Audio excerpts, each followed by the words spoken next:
everybody, and welcome along to this edition of LiR Confidential on LiRmedia.tv. And our email is info@LiRmedia.tv. And it's very seldom we have a living legend to talk to, but we have one here this morning in the presence of Tim Pat Coogan, who coincidentally doesn't need any introduction from me anyway. Good morning, Tim Pat, and it's great to see you at last. Good morning. I'm delighted to be in touch with Limerick. And seat of culture and athleticism. And that's right. That's right. Although it's like a ghost town, like many other places now. That we're thinking. Oh, I know, but still, it just shows you with Ireland, life bubbles on despite all. Haven't you got that great hurling team there in the background? Oh well, there's a lot of pride, you know. And they're doing very well, and great bunch of lads, I must say, and a credit to their team and to Ireland as well. Oh, they are. They're a great advertisement for the GA. The GA it's an advertisement for itself. It's a wonderful institution, you know. Oh, it is. Yeah. Oh, it's fantastic. And of course, you wrote a book on that.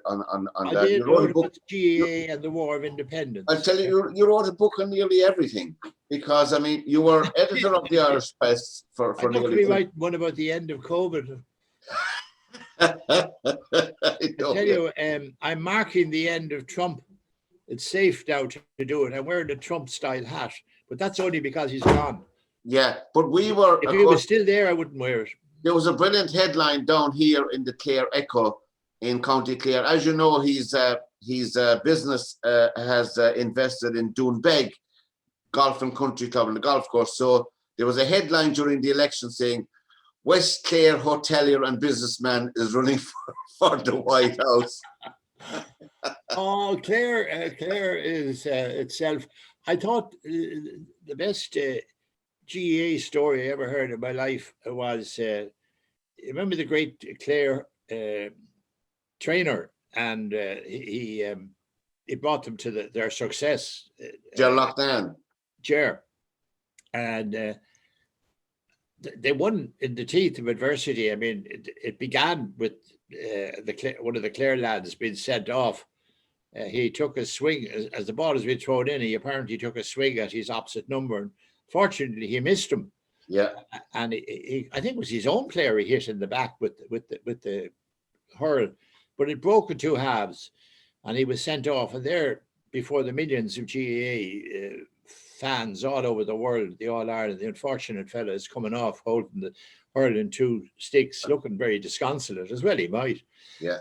And anyway, it went on. The rest is history. And he fetches up anyway, Ger. He's down in Clare FM being interviewed. I know the little studio. I was in it myself. Yeah. And the radio, the guy, no, he's been very deferential to the great man, you know.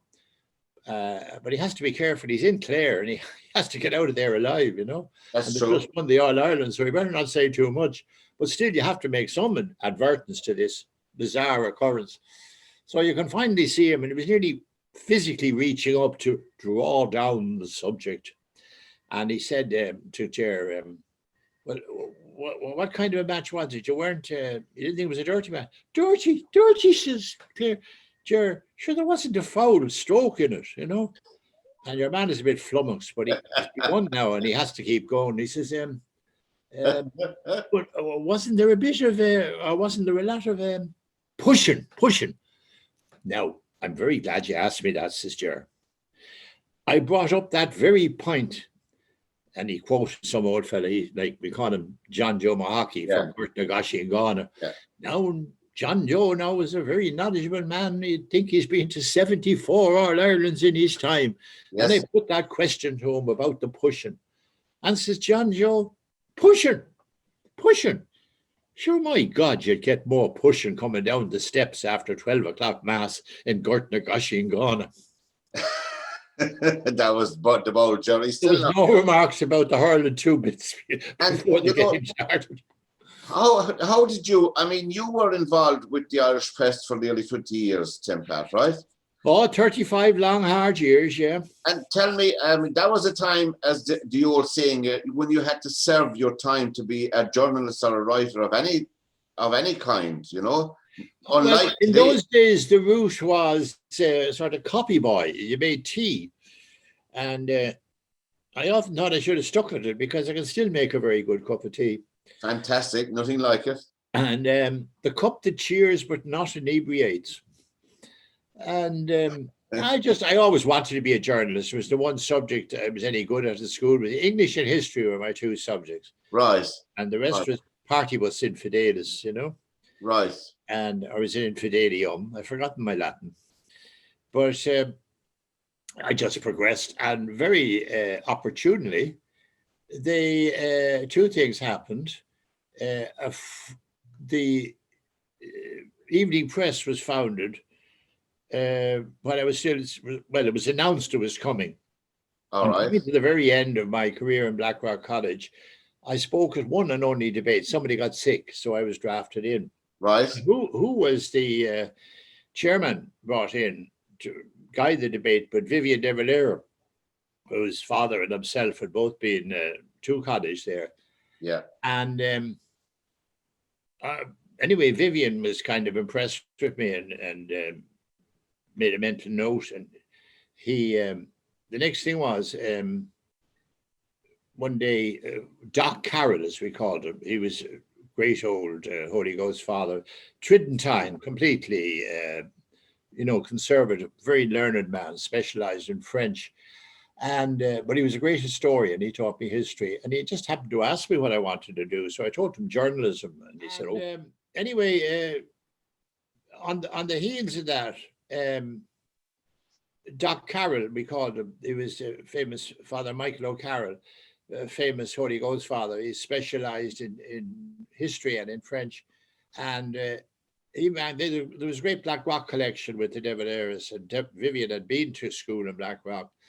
And Doc rang him up and said, "I hear you're founding an evening paper here. Well, I have a lad." And he said he'd either turn out a genius or he'd break your heart.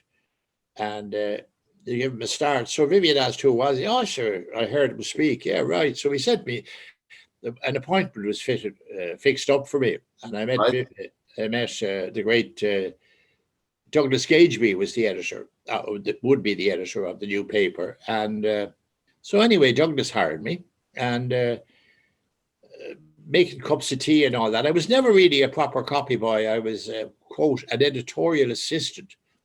Well, it's just very grand altogether. Oh, yeah. That meant I assisted the lowliest of the low on the subs table. But I graduated from that pretty rapidly to becoming my handwriting was so bad that whatever notes I was meant to be taken about the progress of the copy from the time it left the sub-editors to the time it came back from the printers. There was always war between the printers and the editorial section. Industrial relations in the press were appalling. And anyway, I graduated to becoming a sub-editor, and I was quite happy there. And I was eventually I was deputy editor of the Evening Press, a different atmosphere, different ambience altogether to the Irish press, which had the old Fianna Fáil, Fine Gael antagonism and older staff. And it wasn't as pleasant an ambience. But anyway, the press was going down. It was losing 20,000 circulation a year. And Vivian asked me to take it over. And what kind of a man was he to deal with, Vivian de Valera? He was, in his good moments, he'd say to you, "Look," he'd say, myself and Liam Cosgrave, who were to write books, we'd have the same title, Growing Up in the Shade. I used to have a few drinks with him, but whenever things would get touchy between us, he'd bring the war to an end by having a peace conference out in the house, just myself and Vivian and a bottle of Jameson. Yeah. And the Jameson and the war would disappear, and I'd agreed to stay on for another while. And I was wrong. I mean, what I had intended to do was to become a writer. And just when I was deputy, I carried on then.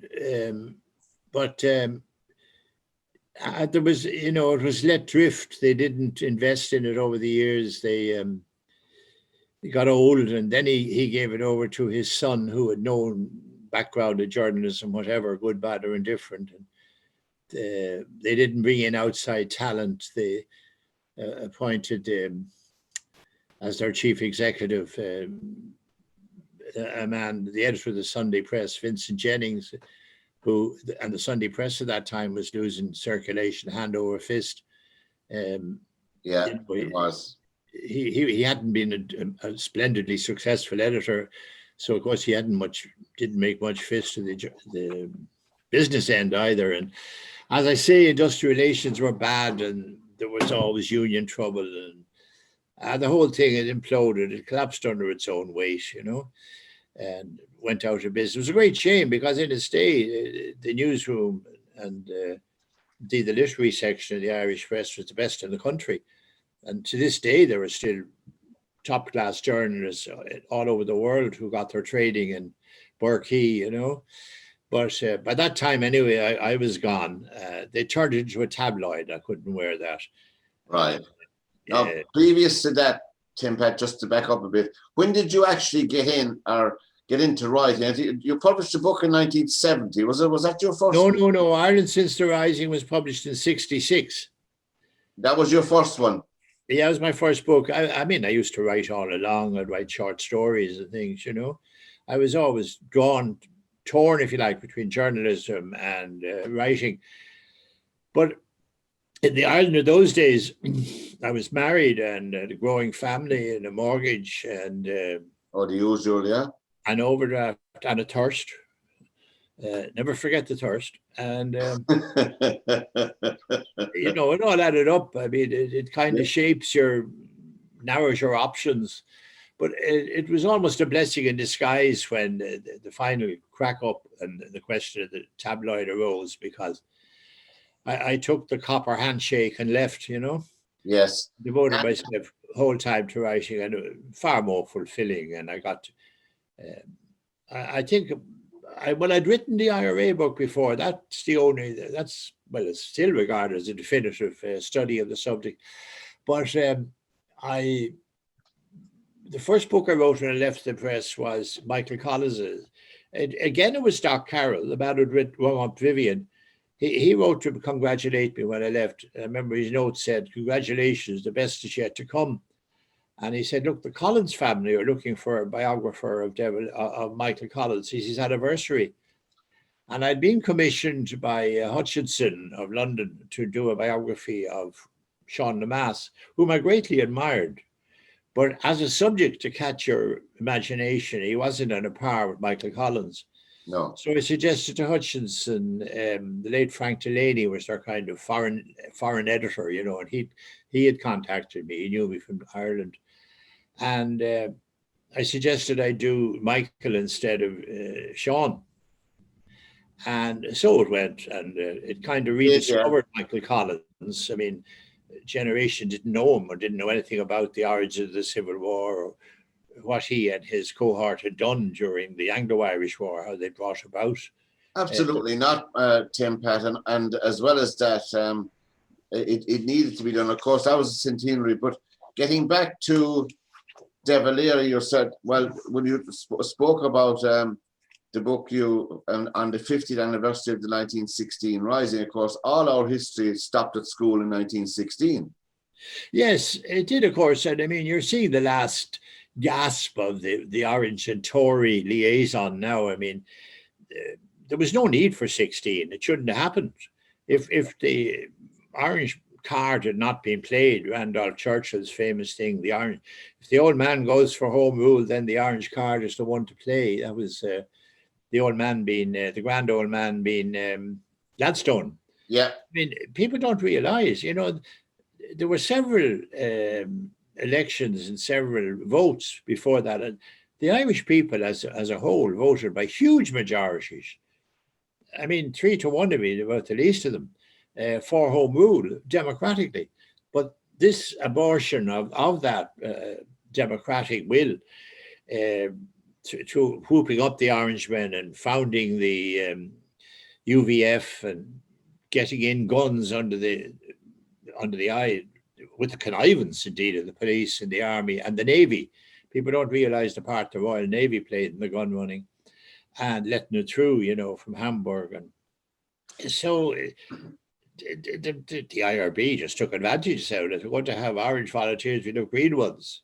Yeah. And in fact, that was what Owen McNeill wrote in the Gaelic League paper on Clive Sullish, and the IRB thought they saw this article and they got in behind him. He was a respectable professor, so there was no hint of Fenianism or like IRAism today, and there was huge enthusiasm for the idea of founding a.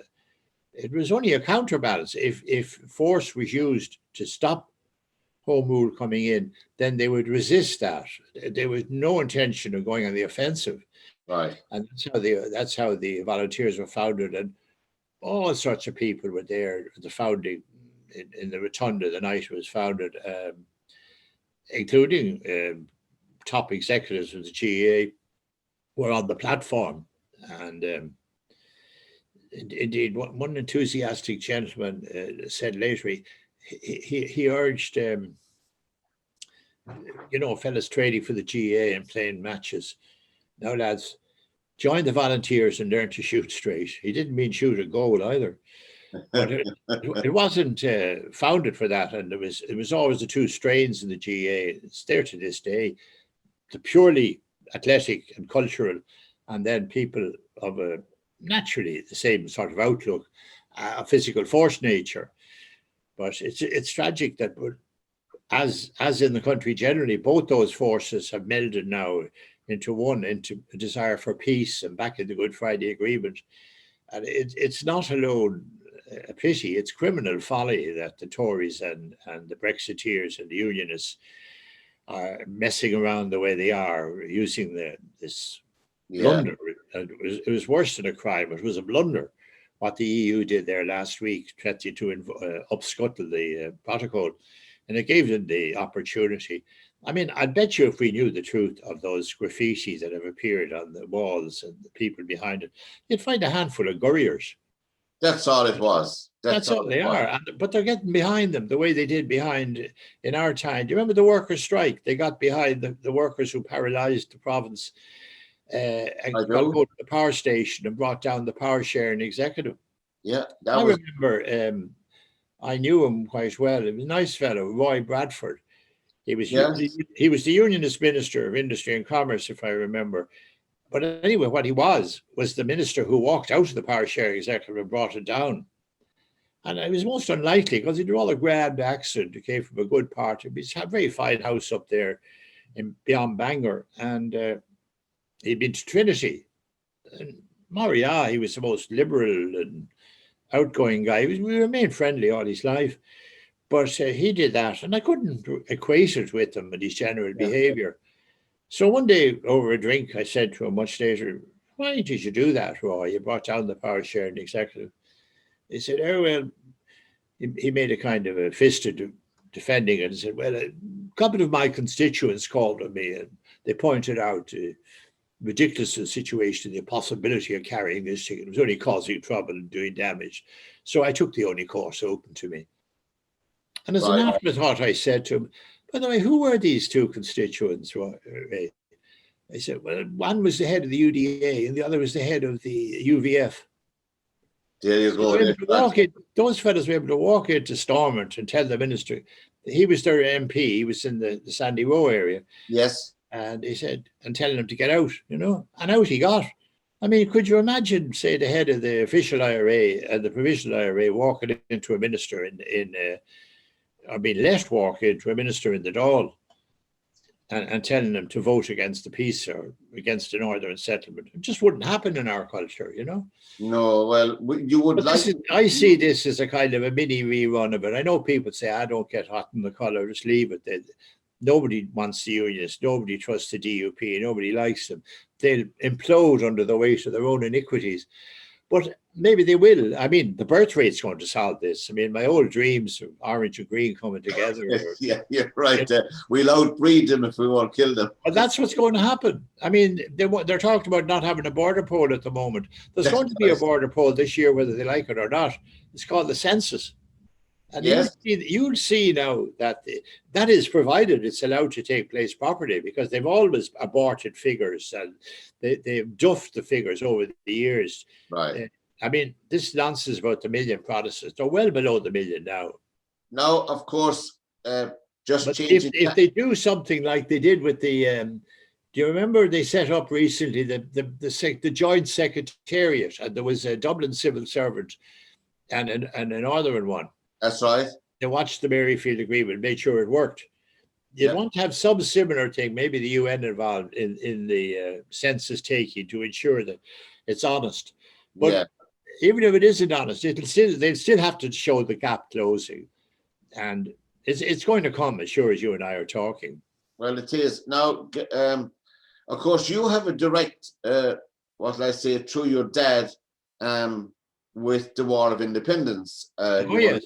And your own dad fought in the War of Independence. No, he did, and he was involved in intelligence.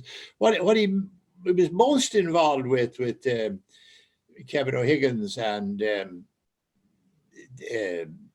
the great civil servant who he ran the Land Commission. His name escapes me at the moment. Right. But what they were doing was, my father was, at those days, education was few and far between. There was only a handful of them, relative to the rest of the population who had a university education. Mm. So he packed in quite a promising career. He'd won a traveling scholarship to sizarship, I think they call it in Trinity.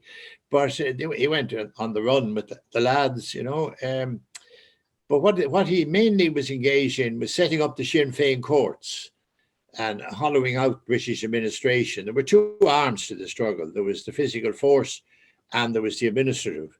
And they took away government from the British. Right. They had their own courts, and they imposed sentences. Like a fellow got sentenced for some misdemeanor, they'd stick him on a little island in the Shannon for a while. Yeah.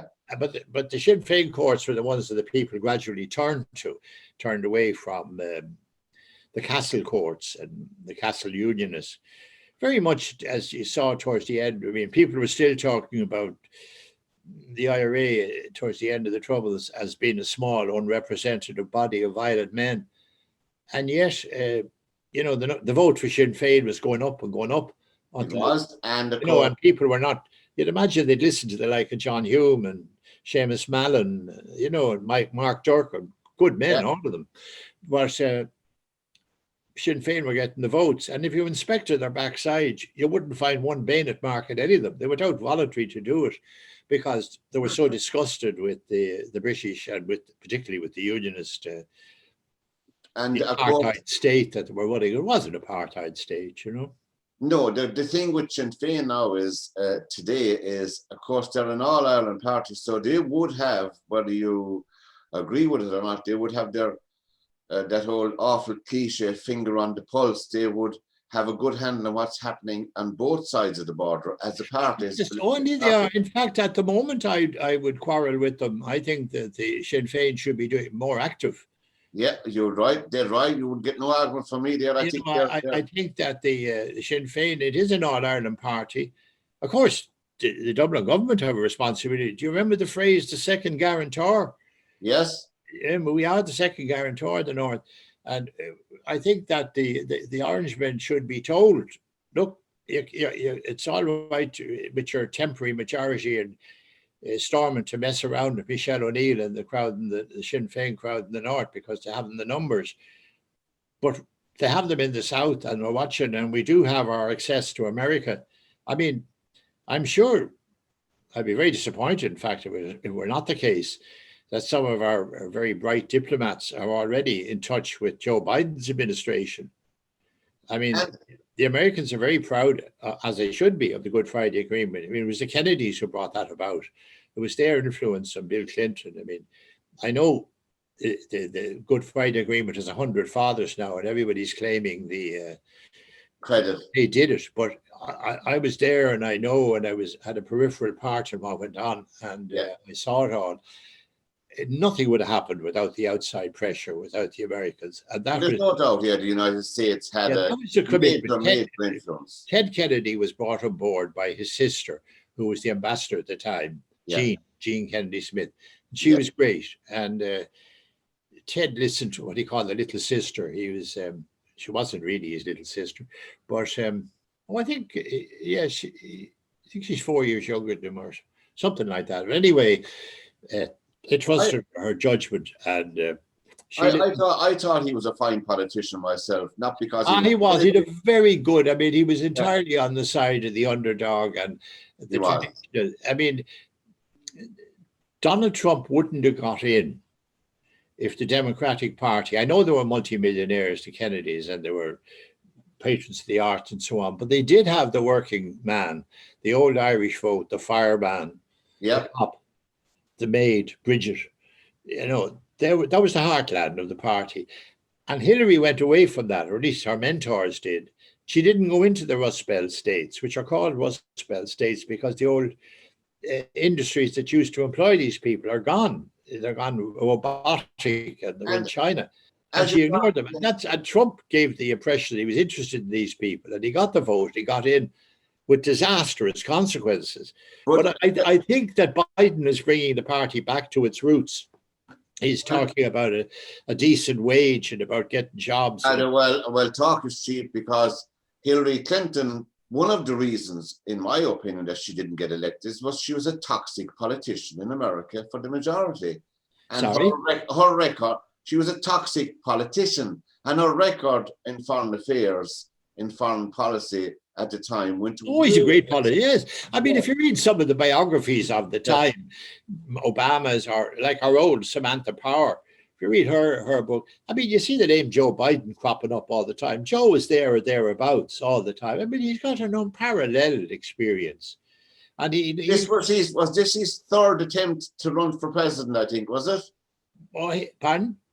This was Biden's third attempt to run for president. Oh, if not more, yes. Yeah, he finished up at the bottom of the bottom in some of them, you know. He did, yeah. The great human quality in life, and particularly in politics, is durability. And it kept coming, you know. That's true, but I don't know myself from this remove how effective he's going to be as president. I don't know, because he was pretty ineffective as vice president under Obama.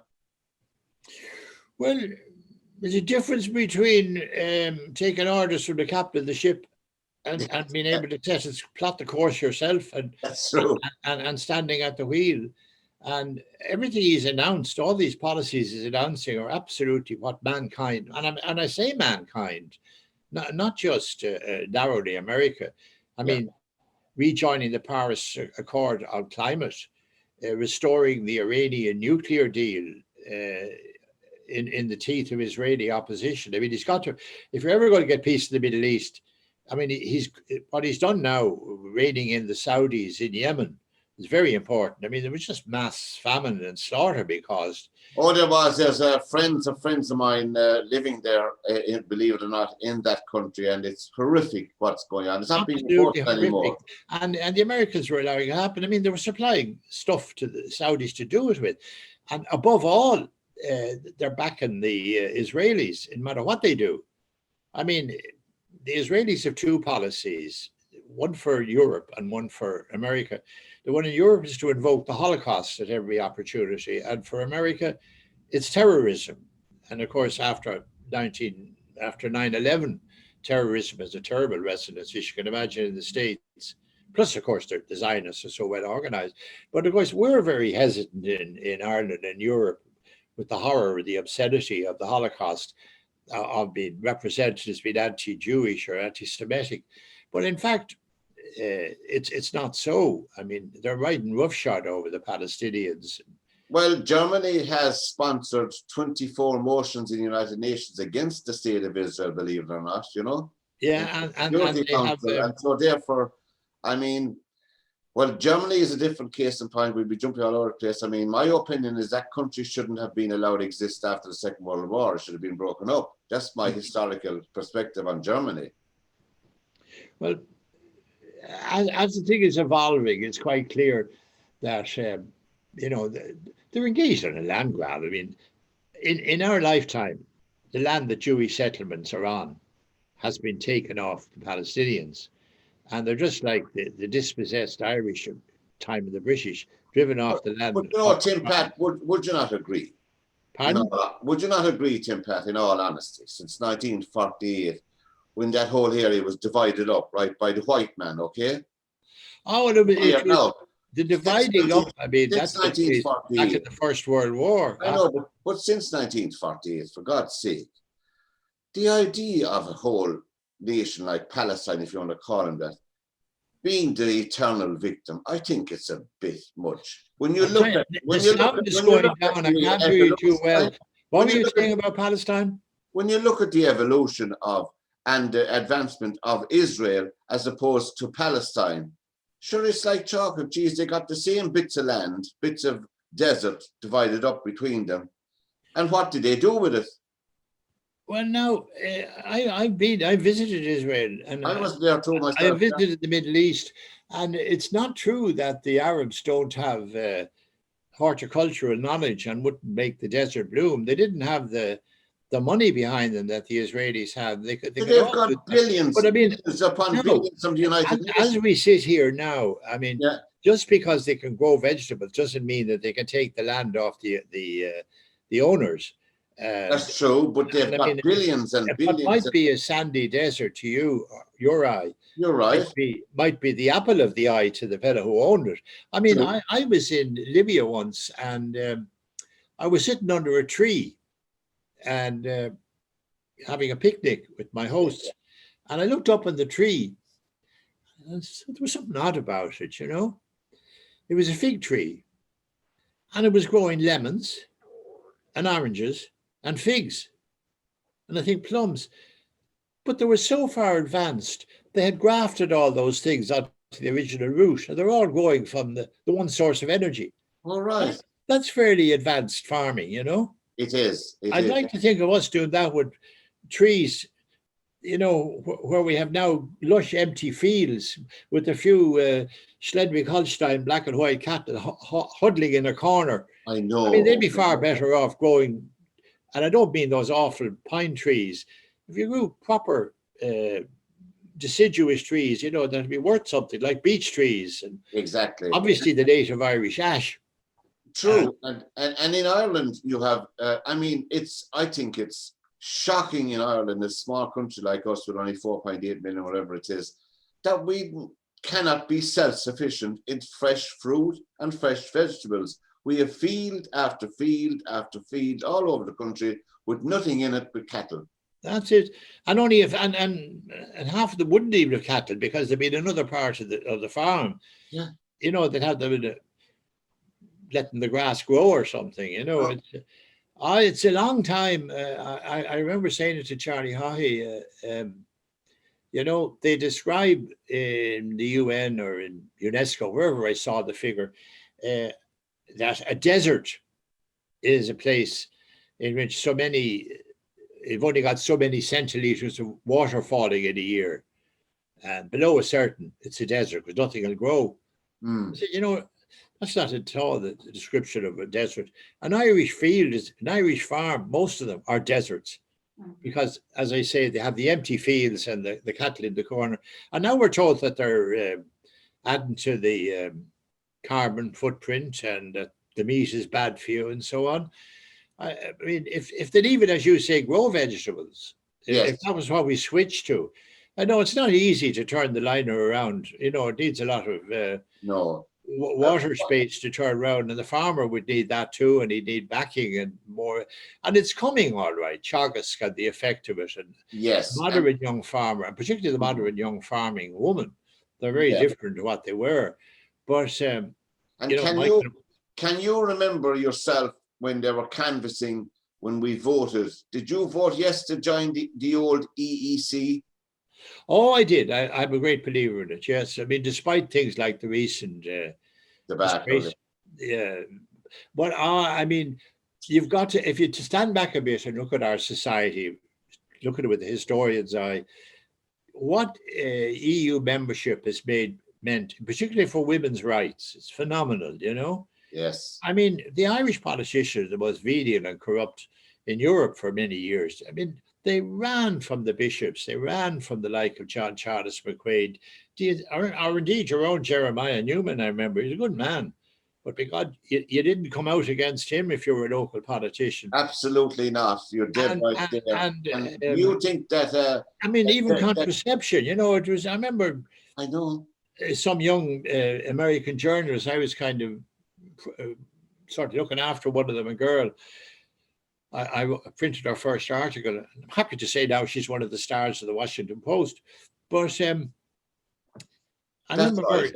she looking in amazement at Charlie Haughey was making a speech, and he was talking. He was going against contraception or something. She couldn't believe it, in West Europe, that this would be the case. Tell me yourself, did you get a chance to meet Charlie Haughey a few times? Oh, I did. Yeah, What do you think of I him? have to say I like Charlie, but I did say to him early on that I don't know what it was. There was some darkness in his character, or some flaw, maybe because he was a small man, or money. I think his son, he was a son-in-law. Of course, he married her. Let's face it, she's a lovely woman, but I don't think he married Sean Namasa's daughter out of love. He certainly would say to people that was a necessary step in his career. But apart from, be that as it may, and she was a lovely person, Yeah.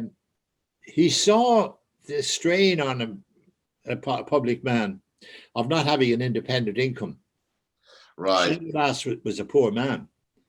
And I think he resolved he wasn't going to be like that. And he had a taste for the high life. Yes. So it Absolutely. led him into accepting money from the like of Ben Dunn and others, and people we don't know about, Yeah. Well, I mean, the country's too small for that kind of carry on. Well, of course it was, but I mean, it's still going on. I mean, I know I'm harping on a bit about it, but when you look at the carry on in the North with the corruption of Cash for Ash, for example. Oh, that was I shocking. mean, in no other country in Western Europe would Arlene Foster still be the Prime Minister. It's so rickety that people think it's better to have some sort of administration than none. And she's kind of supported there, even though, I mean, compared, say, to the like of Mark Durkan or Seamus Mallon, these people they're pathetic, these unionists, But there's young Paisley, who's been getting very loud recently in defence of the Brexit section. So he shouldn't be an MP at all. Yeah, not at all. I mean, he was fiddling the expenses, the most disgrace. I mean, the British threw out some of their politicians who were caught out fiddling their expenses, but he gets returned. And also, I mean, we were talking there about Saudi and their various expeditions into Yemen. I mean, what was he getting huge sums of money from Middle Eastern interests for, and going on luxury holidays with his family? What was the quid pro quo for that? I don't know what that's famous. I mean, you'd have to ask that question. But the Bible in one hand and the brown paper envelope in the other. Every administration they've had since Paisley himself was the first minister came down in a welter of corruption charges. I mean, he came down over charges about planning and the sun and all that. Yeah. Allegation. Then we had that awful thing under Robinson of what do you call it? Eagle. Oh yeah, under it was actually our debt, the bank debt in the north, that was gathered up, 7.25 billion of it, and we, of course, the taxpayers to pay that, but that was sold off to a vulture fund for 1.25 billion, an American vulture fund, and the stories about how that tender was, I think it wasn't it Mick Wallace raised that in the Dáil. Pardon? Mick Wallace raised all those questions in the Dáil before he left about that carry on with the money in Northern Ireland. Yeah. I don't suppose we can throw stones, but it doesn't. No. It doesn't make what they're doing in the north any less malodorous, No. I mean, this will be my last comment in the north. But what struck in my craw there was the recent thing. Do you remember the Stormer came down the last time? Yeah. Well, they had a provision in the Good Friday Agreement, which was, I mean, that document, by the way, was an SDLP document. It really wasn't a Sinn Féin or Dublin government. It was a work particularly of the late Seamus Mallon and Mark Durkan. And they were very wise and far-seeing in their drafting and what they put in it or got in it. And one of them was a provision whereby if there was a special interest, a really important issue of prime significance, that could not go through on the nod in the Parliament. It would have to have 80% You'd have to have general acceptance. I mean, take the extreme example. You couldn't tell the Sandy Row or the Shank Hill that they could get the dole if they didn't go to mass, and vice versa. And Yes. I mean, something as big as that, you know. Yeah. But the way that the Unionists, DUP in particular, interpreted that was they invoked that provision 81 times. Can you believe that? 81 times. Some of them as tiny little episodes of a parish pub nature, not great national issues, to block everything that Martin McGuinness and the others wanted to bring in. Yeah. At the end, he just, threw his hat and walked out. Yeah. And because, I mean, he and Jerry Adams. What do you think? We have to put the two of them together, I think, in one respect, because they soldiered together for. I beg your pardon?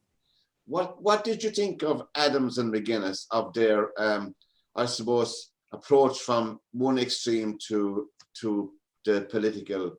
Oh, I think they matured. I think they became statesmen, and they showed enormous courage there towards the end. Yeah. I mean, Martin might have been a bit different because of the Derry and different atmosphere, and he was a real folk hero in the area. Yes. And Adams is to a degree, but Belfast is Belfast. And you saw them with bodyguards. They weren't for protection against the British or against, they were to a degree, or against the Orange element. Their own. It was their own. They were shooting in the back, but they had to show the courage to stand up to that.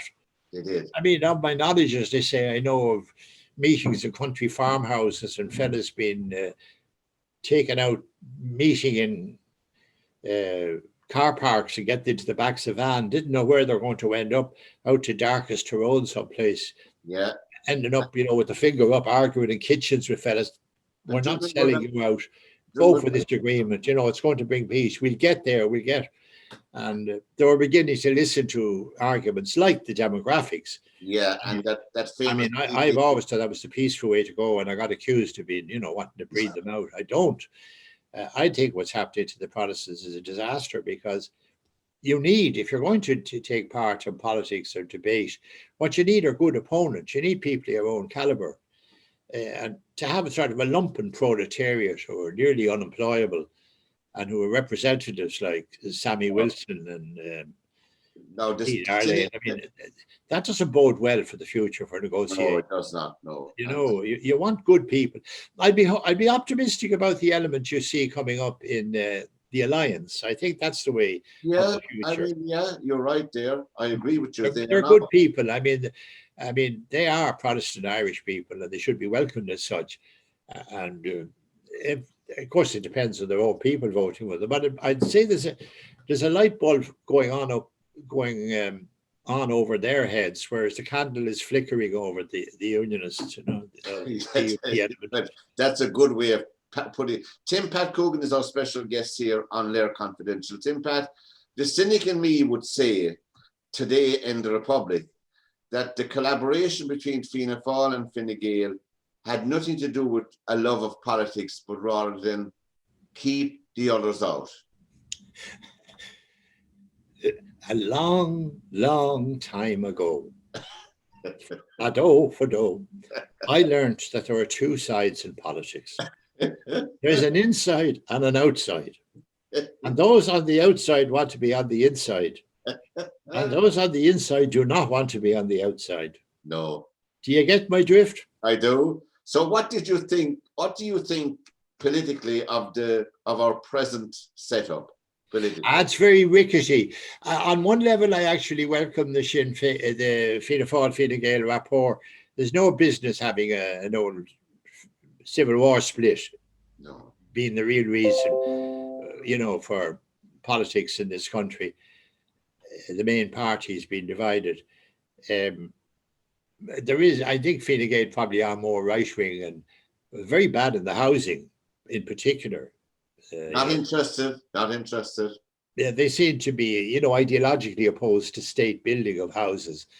And by the way, when I'm on the housing, all parties at the moment, I think Michael Collins now, he was shot. They were coming up. This is 20 21, we're coming to the anniversary of the Civil War in Yeah. this kind of commemorative cycle. Now, I think, like my father, and he would have been a country man, you know, his father. What's your father like, for people who may not know? He became He the would have first. there was a bit of money in the family. No, my grandfather enthusiastically set about drinking it all. Yeah. But But I had your father himself became the first deputy commissioner of the Garda Síochána. oh, he was a Fine Gael. Yeah. He And was, if in the Gael TD. he was, yeah. He had a what do you call him? Willie Cosgrave, WT, Liam Cosgrave's father, Yeah. had a great regard for him, and he was after the war was over, the Civil War was over. During the Civil War, Willie Cosgrave sent for him. I think my father would have liked to go to the law and, you know, develop his degrees and so on. Yeah. But Willie said, "Look, Ned, you know, we said the first guards collapsed, and they had to go and reorganize them, and under assault from it wasn't just incompetent, it was assault from the IRA and De Valera's side, but." He said, we're setting up the guards again, and we have to put Owen in charge, Owen O'Duffy. He said, but you know, Owen really wants the army. He wants to be chief of staff of the army, but he's a wild man. We can't let him do that. So we're going to have to put him in the guards. When you go over and mind him, you'll be the deputy. So, father, I have his picture here, sit to the desk somewhere. Yeah. He was 54 and he became deputy commissioner of the guards. She's very young. I think that the establishment of the guards is something that is not properly recognized in this country and given credit for. They set up an unarmed police force in the middle of a civil war. Which was so incredible. Yeah, with the history of the RIC, and I mean, it's only in recent years you hear the station being referred to. It was the barracks, because you know, there were fortified barracks against the people they were policing, you know. They were part of keeping them down. And they changed that around and they made it an unarmed, acceptable force. And I think the young guards should remember that they've something to live up to and be proud of, you know. And would you think now today in the Gardaí, it's come to full circle with an RIC man in charge? So, what do you say about the RIC? The Gardaí have come full circle now with the PSNI man in charge. Yeah. Well, I mean, it's a pity that had to come, but he's a first-class policeman, let it be said. Yeah. He seems to be doing a good job there and smarting them up. But there are still things I'm not happy about at all. Well, look, the drug trade, I know, but look, I'll just touch on one thing that's highly controversial, but the question of the traveling community. And now I think that the women in the traveling community are probably amongst the most long-suffering and noble in some ways body of women in the country, but what they put up with. And what they want is what women want anywhere. They want a house, family, stability, decency, you know, and settlement, bring their children up to get their, you know, to be a commonplace, not to be a remarkable thing when you see a traveller child in a university. And they're only girls when you do see them. I'm not saying only in any pejorative way, but the men don't. I mean, the trouble with the community is this macho culture that you're a man at 15 and the sport is not rugby or Gaelic, it's bare knuckle fighting. That's right, still going on. And they have them out of school as soon as they can. I mean, men don't sit in classrooms, you know, that kind of nonsense. And the result is that they don't have skills to integrate in a proper society. So they're drifted to the drugs. Now, I don't have to tell you about my Ross.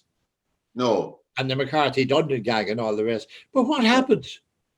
They were just drifted down the road to a place called Rathkeil in the pleasant Limerick countryside. And there you have things like a £50 million scam, ivory poaching. They ran that from there. There are a number of them now doing time in England. They call them the Rathkeil Rovers gang. They're now issuing fake certs for COVID so that people can get on planes and travel.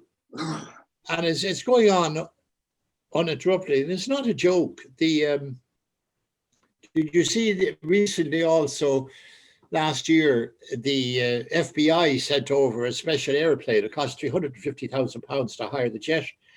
And they flew over especially that plane, to take back somebody they wanted who was down in Rathkeale. And it took 20 guards to go into Rathkeale to get him out. I know. They weren't fisticuffs because they had the overpowering force. Yeah. But when did you see 20 guards? You wouldn't see 20 guards in a month in Ireland, in Dublin. And I mean, yet that's tolerated. You know, it's time we stood up to that and said prejudice and discrimination is all wrong. But it's also wrong to society to continually extend its backside to be kicked, you know. When you wrote your book on De Valera, particularly, right? Yeah. You got what's the word I'm looking for? You got a bit of stick in the general media, so to speak. Oh, and the established, established historians don't like the interloper coming in. And the other thing is, anyway, are there the two protectionists? If you're pointing out that the emperor is no close to an electorate, a lot of whom have got patronage from Fianna Fáil, the party he founded, and have an allegiance to it. Would that be it? You're bound to get fallout. I mean, I just take that in my stride, you know. Are they too precious about, are historians too I beg your pardon? Are historians in general too precious about their own self-importance? Oh, absolutely. Absolutely. As a class, Irish historians are very poor. Yeah? Yeah, I mean, you've got a fine one down there, for example, Garrod O'Toohig, but there's only a few Garrods, you know. You'd admire Garrod O'Toohig anyway. Oh, I would. I'd admire Garrod, a very intelligent man. And, you know, and he'd be good for his students, that kind of thing. And do you think that De Valera and his party and that were, I suppose they were responsible in the fact that they were in power most of the time in holding back this country socially and every other way and culturally as well? Too much? No doubt about it. Christ and Caesar are hand in glove under De Valera. His constitution from 37 on, or from the time he got in was 32, but 37 was the constitution. Yeah. Up to 48 when he went out. That's 16 years in power. And also with the emergency, we were completely outside all main European thinking. And as I say, it was when we joined the EEC and we got new, new currents stirring, that you got things like contraception and divorce could be made possible, and women getting control of their own bodies. And I mean, to have the idea now, when you or I were young men, that you'd have divorce in the country, or gay Taoiseach, or that we would, you know, speak out as they do speak out, the young people, be unthinkable. But of course, also the investment, once we started going more and more, coming away from the isolationism of the 40s and early 50s, and we were getting international funds like improving the educational system. I mean, education is the bread of the future, and the improvement of the educational system has transformed the country, made it light years ahead of what it was.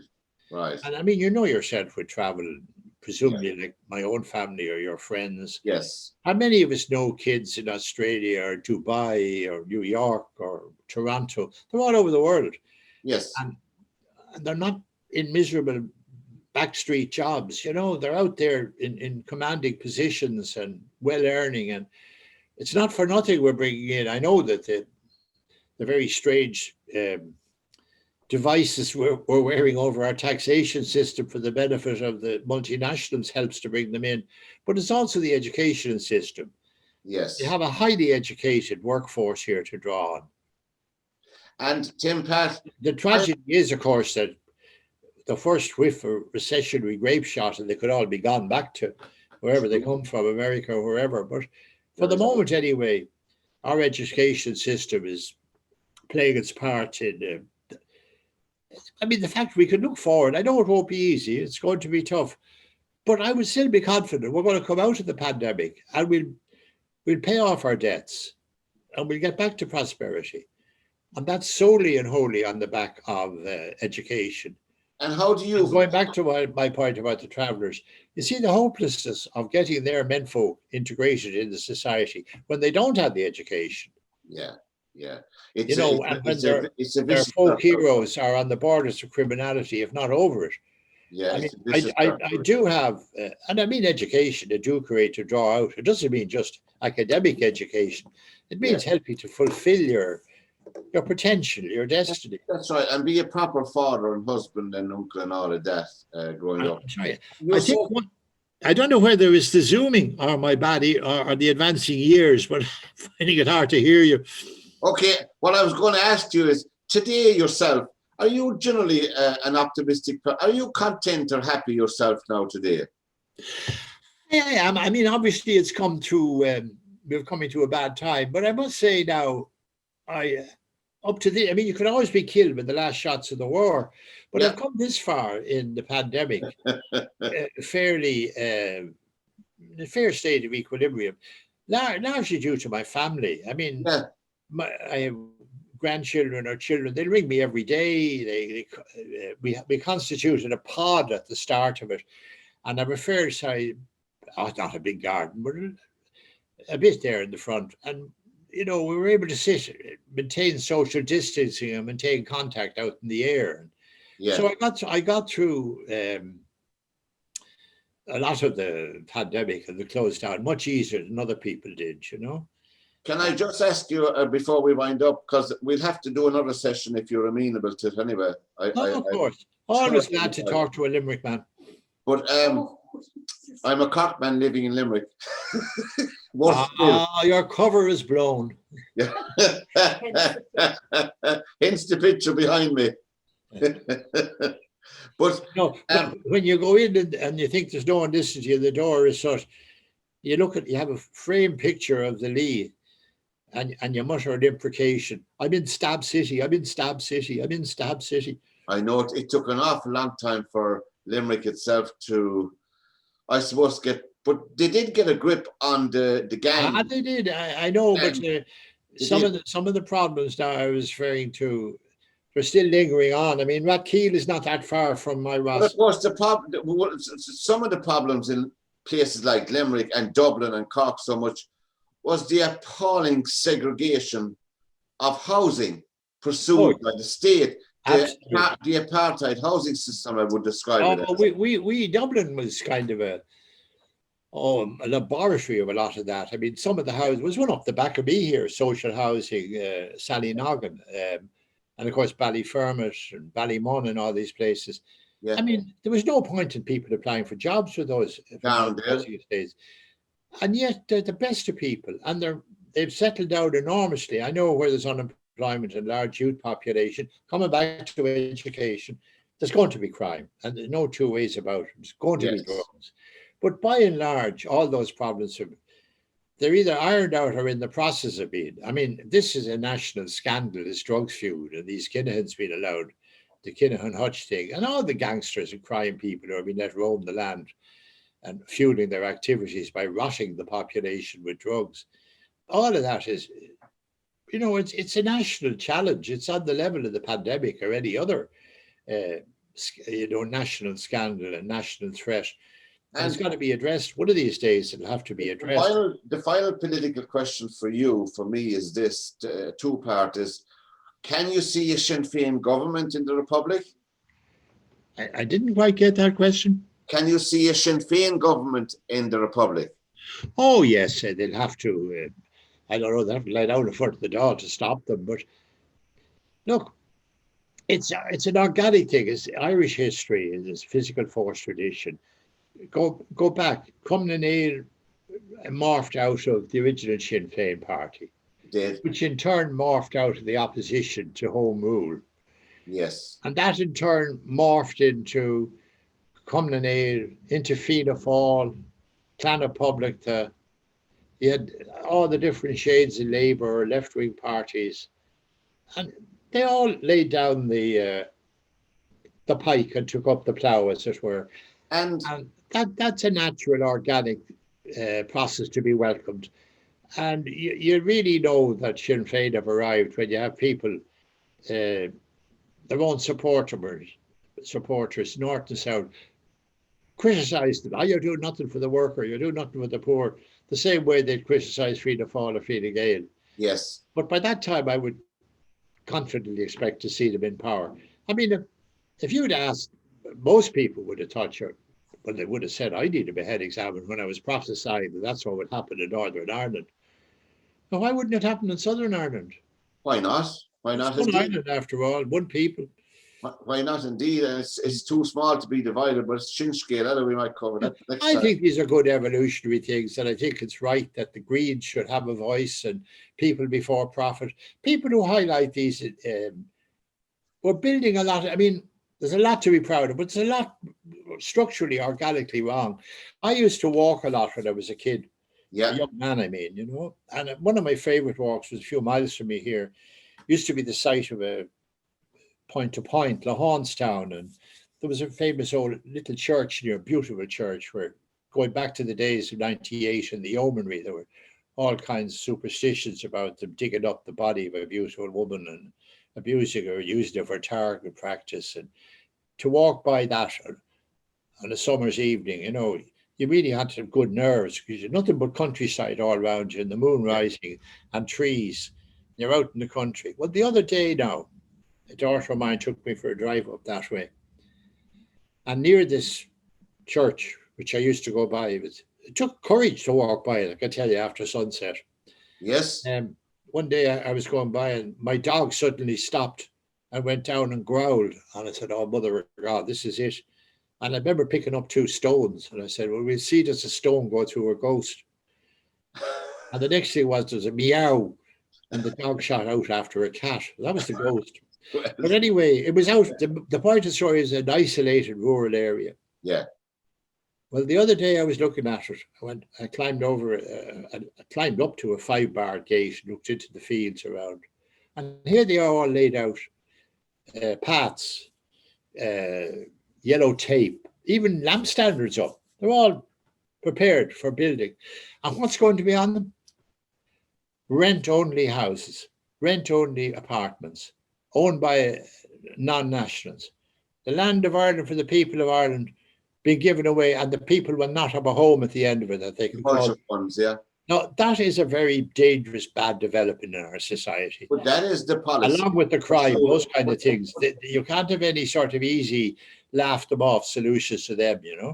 No, Tim Pat, they're the policies pursued by the present government. But that's why you need your left-wing elements, people before profit, and you need. I know. Yeah.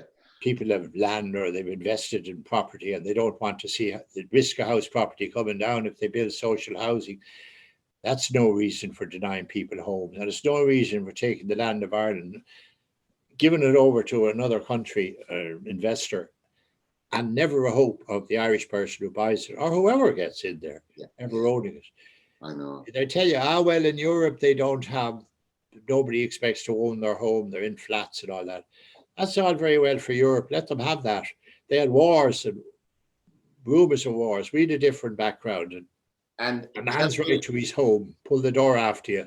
Have you approached the idea of your memoir of your life and times? Well, I did one. I'd like to come back. I've had a bit of problem recently with my eyes, and I haven't started.